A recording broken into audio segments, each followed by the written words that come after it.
Hello and welcome to my channel. In today's video I'm going to show you what is NAT overload, which is famously known as PAT or port address translation, and how to configure it on a Cisco router. For the sake of this scenario, I configured a few devices in here. This one acts as my edge device, which you will find it a lot in your network, a router. This is a host emulating a client for me, and this is the internet router. This is just acting as an internet host over the public network. This is a very common scenario where you're subscribed to an internet subscription and you get one public IP address from your service provider. What I mean by public IP address is that it's publicly routable. Let me show you what I mean by that.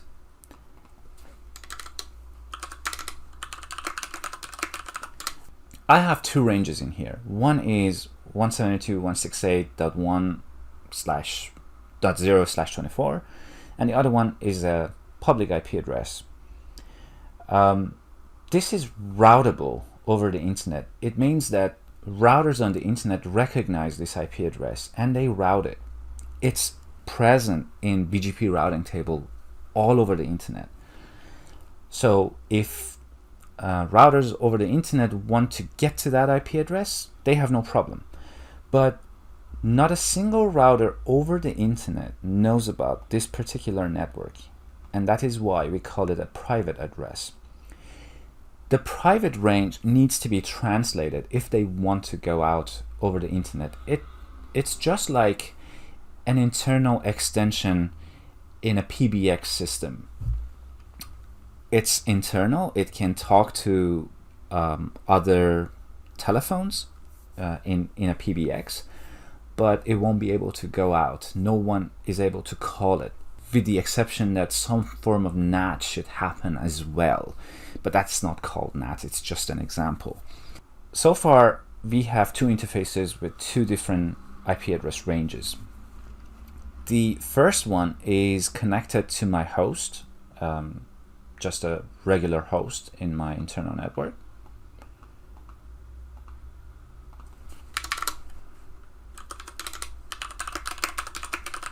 I configured this host with a private IP, and I'm able to ping the default gateway, configure default gateway, so whatever I don't know about, I will just basically send it to my default gateway, and that is this interface on the router. Oh, so far so good. I've also configured another default gateway on the router, so if I don't know anything, if something is unknown to me, I'll ask this guy, and this guy is my ISP, and I don't have any other configuration. If I want to go out to the internet, this won't work, and that is because this particular IP is unknown over the internet. This router doesn't know how to get to this one, this particular source IP. What we need to do is to define a form of NAT, which is called PAT, so we can translate our internal range to an external public IP address.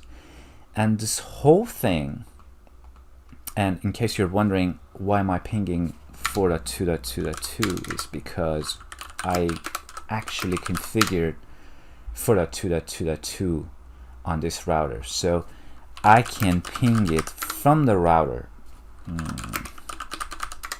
no problem. And that is because this router over the internet knows how to get to this one on my edge, on this one, but it doesn't know how to get to my host.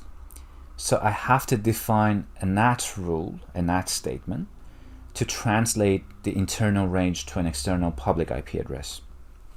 And I'll start by defining which interface is my internal and which one is my external. So I'm going to the interface facing the internal and issue the command ipnat inside. It will take a while, And then I'm gonna go to the other interface and say this is my outside interface, right? Two very simple commands.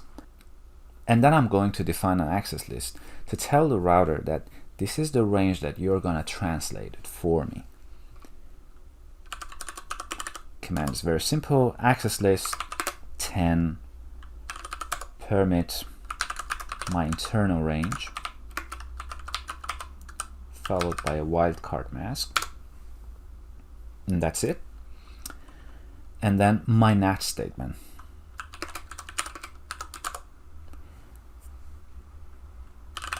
Source list.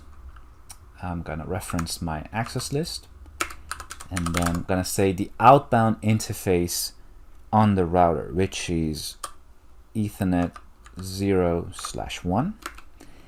And this is the important part. This is where it defines path. So the boundary between NAT and path is this particular one, overload. So once I issue the command, see what happens. And I can go to the internet, no problem. And that is because now this router knows that it has to translate this private range to a public range. Let me show you what I mean by that. So if you're wondering where are the show commands, how you can verify that the NAT is actually happening,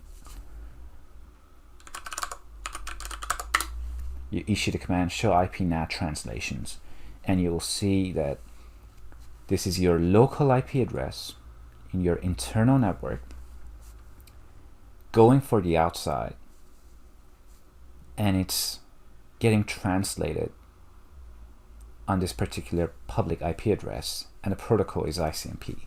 That's all for now. Thanks for watching. If you have any questions, please leave your question in the comment section below. If this video has been useful, please give it a thumbs up and please consider subscribing.